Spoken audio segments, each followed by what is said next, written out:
See, today at exactly 1200 hours, history was made in this beautiful lakeside city of Kisumu.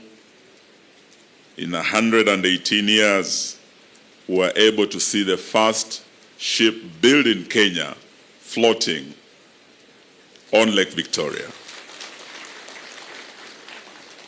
Yesterday, Your Excellency, again, history was made because after almost 2 decades, we were able to have the train coming back to Kisumu Dala, to this great city of Kisumu. We are happy to be here to witness that, Your Excellency. And may I say I'm very, very delighted to be here, Your Excellency, to welcome you to the commissioning of the Kisumu shipyard and flotation of MV Uhuru 2, which has been under construction for the last 1 year. This is one of the 2 Kenya shipyards, main facilities, the other one being in Mombasa, and this is the one you opened last year in December. Your Excellency, you have always demonstrated your confidence in the ability of the military to undertake critical national projects and tasks, which have always been executed timely and cost-effectively. Apart from KSL, KDF has also been instrumental in the revamping of the Kenya Meat Commission and the Kenya Railways. Flotation and subsequent commissioning of MV Uhuru 2 will have an immediate impact of increasing the volume of petroleum product being transported to Uganda from Kisumu, while at the same time generating more revenue for the government and creating jobs for our youth. There will be improved transport within the Lake Basin region, enhanced fishing activities within the lake, as well as fostering of closer ties with the East African Community States, which share Lake Victoria. In upgrading this shipyard, the Ministry of Defense partnered with Damen from the Netherlands and managed to complete the project in time, despite the challenges of COVID-19 and short supply of marine-grade steel and lack of experienced technical personnel. Your Excellency, the commissioning of the Kisumu shipyard is a key milestone in the operationalization of the Kenya Shipyard Limited, which you launched in May 2021 right here in Kisumu. Once operational, Kisumu shipyard will help unlock business and economic opportunities within this region through cost-effective construction of ships and boats and keeping maritime vessels in sound operational state through timely servicing.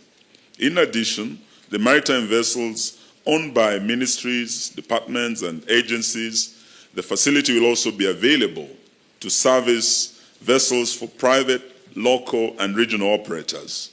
Over time, as shipbuilding industry takes root, key technical skills will be transferred to our young men and women who will form a critical technical base in sustaining growth of the shipbuilding industry in our country.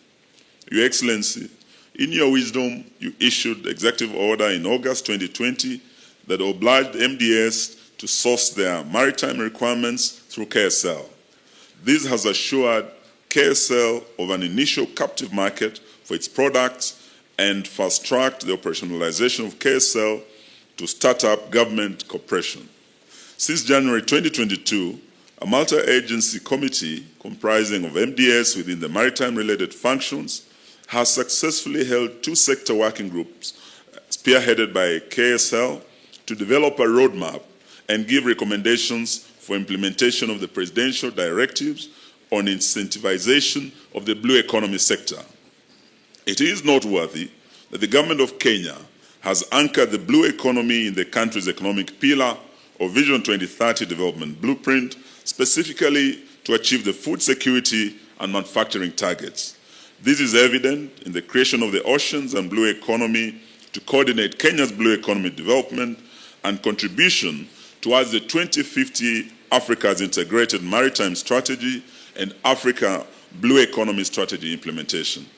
In April 2022, the National Treasury, and I want to thank my colleague C.S. Yatani is here, granted KSL a special economic zone status that will make KSL products competitive in the local as well as the regional market. To revitalize its catalytic role in the manufacturing sector, the government transferred majority shareholding of the Numerical Machining Complex to Kenya Shipyards Limited in order to drive the industrialization agenda. I have no doubt, with the support of government, Kenya Shipyards Limited, which is domiciled in the Ministry of Defense, will continue undertaking shipbuilding activities that support the Big Four agenda that we are working on today, Your Excellency. Through the twin shipyards of Kisumu and Mombasa, we will have a huge impact on maritime trade, fishing, tourism, sea transport on the Eastern Indian Ocean realm, Lake Victoria Basin, and other inland water bodies. As I conclude, allow me once again, Your Excellency, to express my sincere appreciation to you, sir, for the support you have accorded the Ministry of Defense, which has enabled it to fulfill its mandate, both primary and secondary, some of the fruits that we are witnessing today.